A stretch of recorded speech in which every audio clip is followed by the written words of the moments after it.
पहा नवीन एपिसोड्स एकदम add free.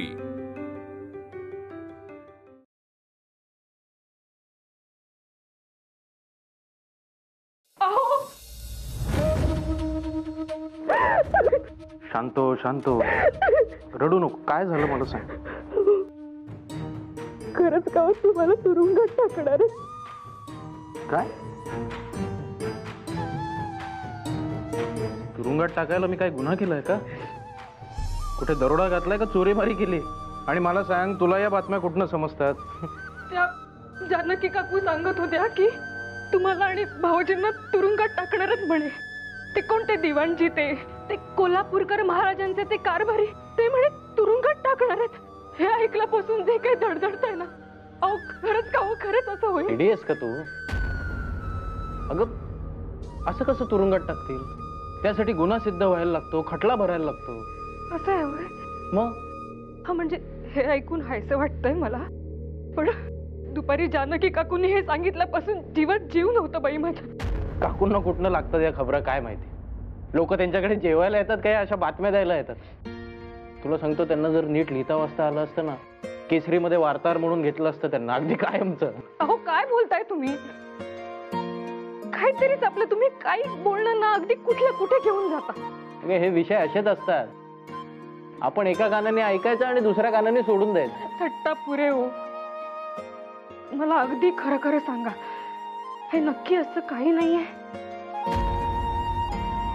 नाही, घ्या माझी शपथ। हे आता हे शब्दावर वगैरे माझा विश्वास नाही। अहो तुला हवं असेल तर घेतो, सांग कशी घेऊ? घेऊ काय बाई करावं तुमच्या समोर एखाद्याने? नाही म्हणजे एखाद्याच्या जीवाला घोर लागला आणि तुम्हाला थट्टा सुचतीये ना? बघ, अजिबात काळजी करू नकोस, मला काहीही होणार नाही, निश्चिंत रहा। काय नोटिशीची राख? हे केसरीकार स्वतःला फारच शहाणे समजू लागले। त्यांच्या लेखानंतर बडोद्याच्या महाराजांचं प्रकरण योगायोगानं तरीच काय लागलं? यांना वाटू लागलं की यांनी मनात आणलं तर कोल्हापूरचंही प्रकरण तडीच लावतील।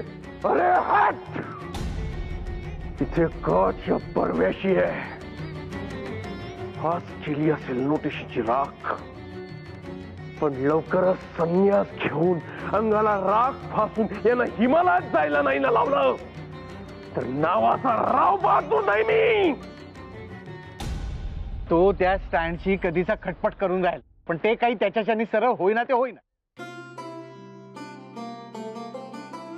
काय हो शास्त्री बुवा, हे असं सगळ्यांची छायाचित्र काढून घ्यायचं खूळ कसं काय शिरलं तुमच्या डोक्यात?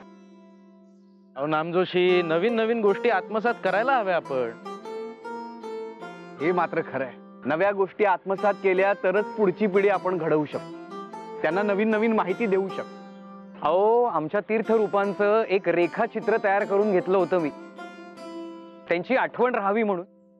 अहो पण हे तंत्रज्ञान माणसाची हुबेहूब छबी तयार करून देतं। बघूया आपल्या पुढच्या पिढ्यांना आपली आठवण येते का? अहो, राजपूत मुघल या राजघराण्यांमध्ये राजाचं चित्र काढून घेण्याची पद्धत होती। या यंत्रामुळे सर्वसामान्यांमध्ये ही पद्धत रुळते की नाही बघा।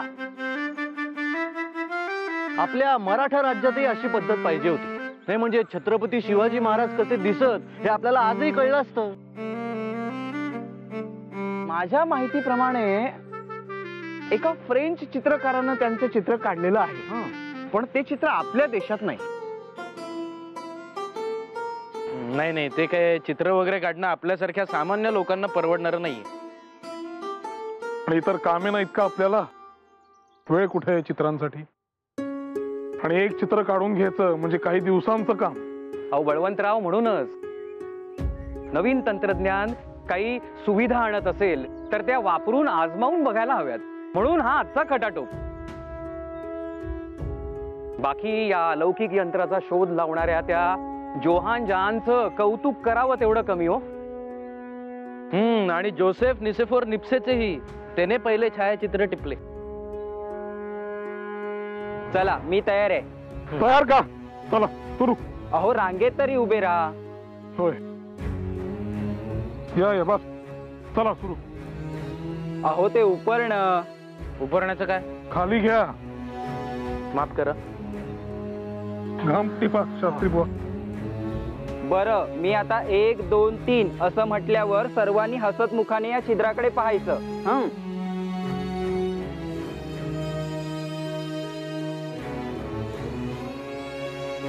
अहो हसतमुख. हसा. असा असा. शास्त्री बुवा असा. इथे पाहू. 1 2 3.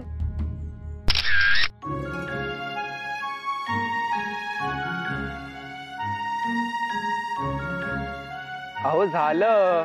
झालं. उत्तम. चला. बरं, आता आपण जागा बदलून एक एक फोटो काढूया. बरं चला बदलूया.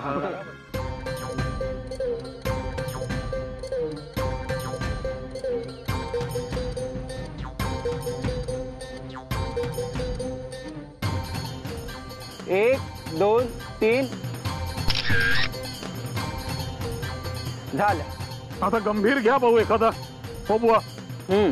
सारखे विनाकारण हसणे पुरे. गंभीर थांबूया मंडळी.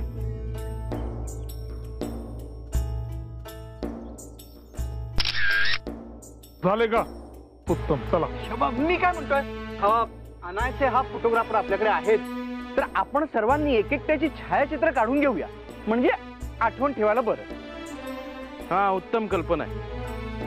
म्हणजे एक दिवस कैलासवासी झाल्यावर मागे राहणारे लोक त्या फोटोची पूजा करायला सुरुवात करतील आणि एक नवीन रीत सुरू होईल. हो काय काय हो गोपाळराव, एवढं अभद्र बोलायची काही गरज आहे का? अभद्र काय त्यात? जो जन्माला आला तो कधीतरी जाणारच. त्यासाठीच तर हा सगळा खटाटोप चालू आहे. ते कसे करूया, एक एकट्याचे फोटो काढायचा पहिला मान तुमचा. अगदी योग्य. या आगरकर थोडेसे बाबा रे, यांचा पहिला फोटो घ्यायचा आहे एकट्याचा. हा यांचा. हा टिळक गुरुजी. हे थांबा. काय लवकर वरती चला. काय झालं काय? अहो चला तर तुम्ही. मी आलो जरा. शास्त्री बुवा चला काढा रे. तिसरी माझी ओवी ग त्रिनयना ईश्वरा, पार्वतीच्या शंकरा कृपा करा. वहिनी, काय घेतलंय तो भरायला? बाळकृष्ण. अरे वा, पुरा झाला की मला दाखवा. हा, सासूबाई म्हणाल्या बाळकृष्ण भरायला घे. मी म्हटलं एखादं कमळ वगैरे, तर म्हणाला नाही नको, बाळकृष्णच घे, म्हणजे कसं बाळ लवकर येईल आणि बाळकृष्णासारखं घराचं गोकुळ होईल. अहो पण मग त्यासाठी ती शंकराची उपासना करत होतात, त्याचं काय झालं? ती चालू आहे ना, पण हे पण कर म्हणाल्या. अगं बाई बहिणी, म्हणजे बघा. हा बघा बाई, म्हणजे एकीकडे शंकराला सांगायचं की मूल अगदी तुझ्यासारखं होऊ दे भोळं बाबड, आणि दुसरीकडे कृष्णाला साकडं घालायचं की मूल तुझ्याच सारखं हवं अवखळ आणि सगळ्या घराचं गोकुळ होऊ दे. म्हणजे एकाच वेळेस दोन्ही देवांना साकडं घातलं तर दोघांमध्ये संभ्रम नाही का निर्माण होणार? वा, देवाच्या कृपेने सगळं बरं चाललंय, तर ही असली थट्टा बरी नव्हे हो. आम्ही काय म्हातारी माणसं, आमचं कशाला ऐकाल म्हणा, पण सांगून ठेवते, हे वागणं बरं नव्हे.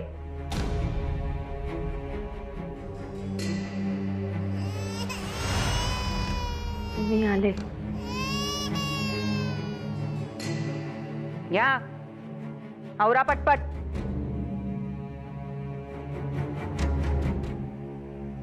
उगाच हा विषय काढला. नाही, मी इथे हे काम घेऊन बसायलाच नको होतं. मी इथे बसलेच नसते तर सासूबाईंनी विचारलं नसतं आणि मग ताईंना ओरडा खावा लागला नसता. माझ्यामुळे ताईंना बोलणी खावी लागली. अरे काय इतक्या तातडीने बोलावून घेतले? अहो ते बघा, कोर्टातून आले.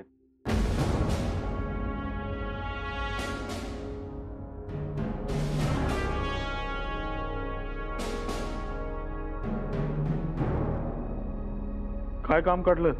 Are you Mr. Balwant Tilak? You are summoned by the court, and so is Mr. Agarkar. Let him know about the summons. काय ती मिजाज, तुम्हाला काय वाटतंय तुम्ही कुठे बसलायत? And it's your job to hand me over the summons. Come over and hand it to me. Messing with government officials will cost you dearly. तुमचं सरकार असणं हेच महाग आहे आमच्यासाठी. हिशोबांचं तुम्ही सांगू नका, ते आमचं आम्ही बघून घेऊ.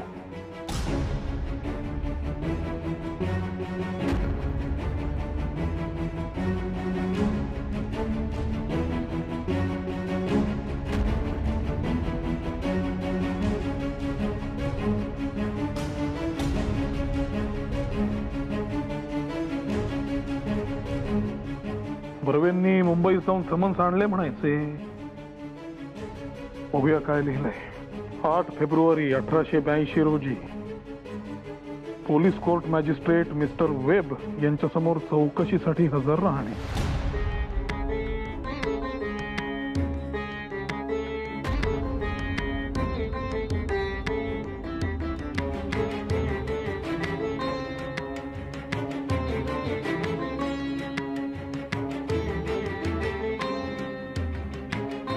तुमचे काम झाले ना, निघा आता.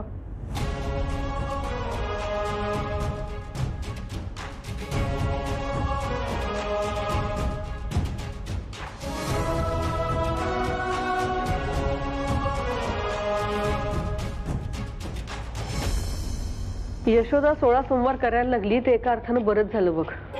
घरात कोणी वडील माणूस असलं की कसा फरक पडतो पहा. नाहीतर याआधी यशोदेला कधी सुचलं होतं का व्रत करावे, उपास तपास करावे? नाही. पण आता सासू सांगतेय तर करतीये मनानं. अहो तसं नाही, पण भाऊजींना आवडत नाही ना हे सगळं, म्हणून करत नसतील यशोदा वहिनी. आल्या मोठ्या नवऱ्याच्या अर्ध्या वचनातल्या. अगं नवऱ्याला विचारून काय या गोष्टी करायच्या असतात? हे बाई माणसांचं काम. आणि तसंही देवधर्मासाठी कुणाची परवानगी का घ्यावी लागते? परवानगी नाही काही, पण आता आम्ही काही केलं तर त्यांना कळेलच ना. मग या गोष्टी एकमेकांच्या कानावर घातल्या तर बिघडलं कुठे? गो बाई, ऐकावं ते नवलच. ही कसली नवीन पद्धत? आमच्या वेळी नव्हतं असं काही. म्हणजे नवऱ्याच्या मर्जीने उपास तापास करायला लागलो तर झालं कल्याण. आमच्या ह्यांना तर यातलं काही माहिती नसायचं. आताचाच काहीतरी चहाटाळपणा आहे हा झाला. अहो चहाटाळपणा काय आहे त्यात? नाही तर काय. भामे, दर पौर्णिमेला भुलेश्वराला लघुरुद्र करूया असं भुलेश्वराला म्हटलीये. अगं बाई, भुलेश्वर?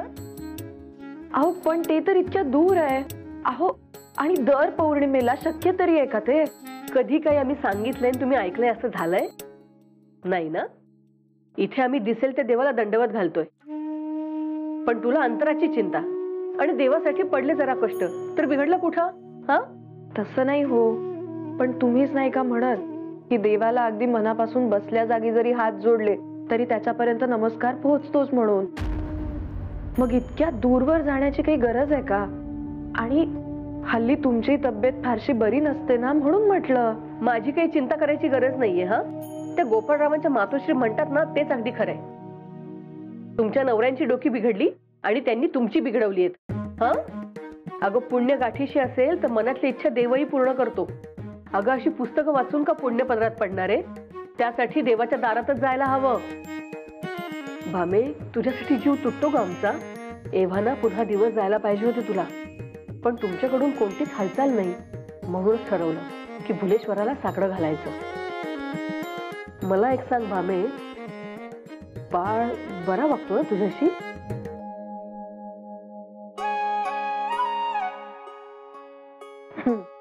मग झालं तर करूया आपण लघुरुद्र. हा आणि देवाचं केलेलं वाया थोडीच जातं. मिळालंच तर पुण्यच मिळेल. काय बर, मी यांना विचारते. आणि काय ते का मोठा झाला का बाळ? आता बायकांच्या कामातही लुडबुड करणार तो? मी काय म्हणते, या देवधर्माच्या गोष्टींसाठी परवानगी घ्यावीच लागणार आहे का त्याची? हा धन्य झाली हा तुम्हा नवरा बायकोची. आमचं आतडं तुमच्यासाठी तुटतं तर तुमची ही तरा करा. काय करायचंय ते मला काय? अहो तसं नव्हतं म्हणायचं मला सासूबाई. आई गं, सासूबाई.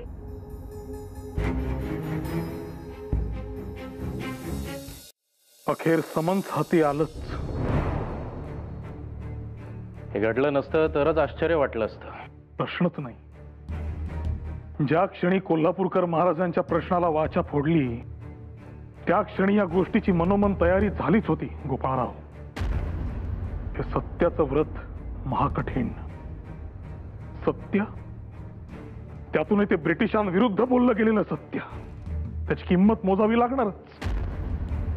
पण आपण हरून जायचे नाही. आपण बोललेलं लिहिलेलं सगळंच्या सगळं सत्य असल्याने पाठ फिरवण्याचा प्रश्नच येत नाही. आता लढायचं. सोन्यालाही अग्निपरीक्षेला सामोरं जावं लागतं बळवंतराव. तेव्हाच ते लखलखीतपणे लोकांच्या समोर येतं. आपलं सत्यही असंच लखलखीतपणे लोकांच्या समोर येणार आहे. चला, हे दिव्यही एकत्रपणे पार पाडू. सत्याची लखलखती धार काय असते हे दिसू दे त्या गोऱ्या साहेबाला आणि त्याच्या तुकड्यावर राव बहादुरकी मिळवणाऱ्या आपल्या एतच देशीयांनाही.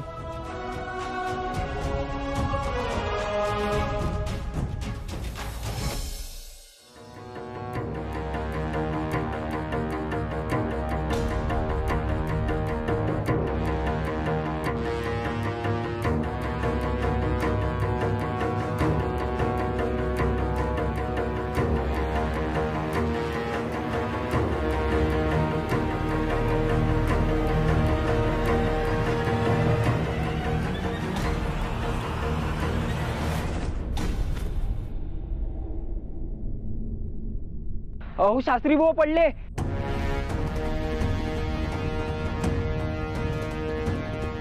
शास्त्री भाऊ काय झालं? शास्त्री भाऊ पाणी आणा, पाणी आणा. काय झालं? अचानक घेरी कशी आली शास्त्री भाऊ? पुण्याचा त्रास झाला बहुतेक. शिंपडा, पाणी शिंपडा, पाणी शिंपडा. त्यांना सावलीत बसत करूया. शास्त्री भाऊ या. सावकाश शास्त्री, सावकाश सावकाश. अरे वैद्य भाऊंना बोला. बोलो या शास्त्री भाऊ, सावकाश या. हो बसो शास्त्री भाऊ, बस. सावकाश शास्त्री भाऊ, सावकाश. अरे कोणतरी वैद्य भाऊंना बोलू. वैद्य भाऊ, शास्त्री भाऊ हा येतात. वैद्य भाऊ सांगावं का भामाला? नाही, नकोच. सांगून उगाच हिच्याही जीवाला घोर लावण्यात काय अर्थ आहे? अहो, मगापासून बघतीये चित्त थाऱ्यावर नाही तुमचं. विचार कसला चालला एवढा? काय झालं?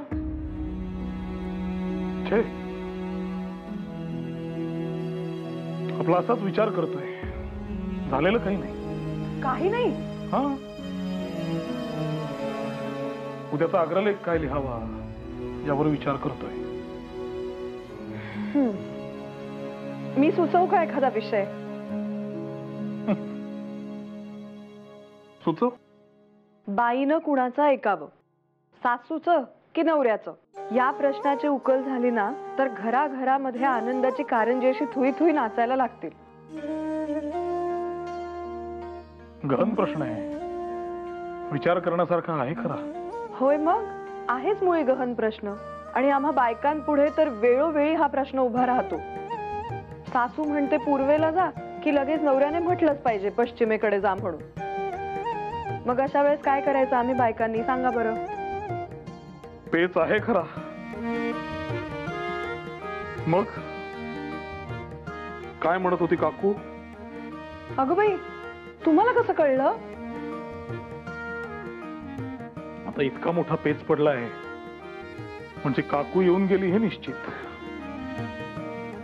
काय म्हणे? त्या म्हणतायत की लघुरुद्र करूया. मग तुझं काय म्हणणं आहे? मी काय म्हणणार? मी म्हटलं यांना विचारून सांगते करूया का नको. तुझ्या मनाला काय वाटतंय? तुला वाटतंय का करावंसं? माझ्या मनाला काय वाटतंय हे नाही ठाऊक मला. पण तुम्ही काय असे फार देवदेव करत नाही. रोजची पूजा करता तेच खूप झालं. हो, पण रुद्र केलं तर सासूबाईंना बरं वाटेल हे नक्की. आणि मी काय म्हणते, देवाचं नाव घ्यायचं असेल तर त्यात काही चूक आहे का सांगा बरं? मनात काही हेतू असेल किंवा नसेल, देवाचं नाव घेतल्याने शांतताच वाटणार ना मनाला. तुझ्या मनाला बरं वाटणार असेल तर कर, माझी काही हरकत नाही. होय ना, मग मी उद्याच निरोप पाठवते गुरुजींना. काकूंनाही कळवते आपण करूया रुद्र, यांची काही हरकत नाही म्हणून, आणि यशोदा वहिनींनाही सांगते.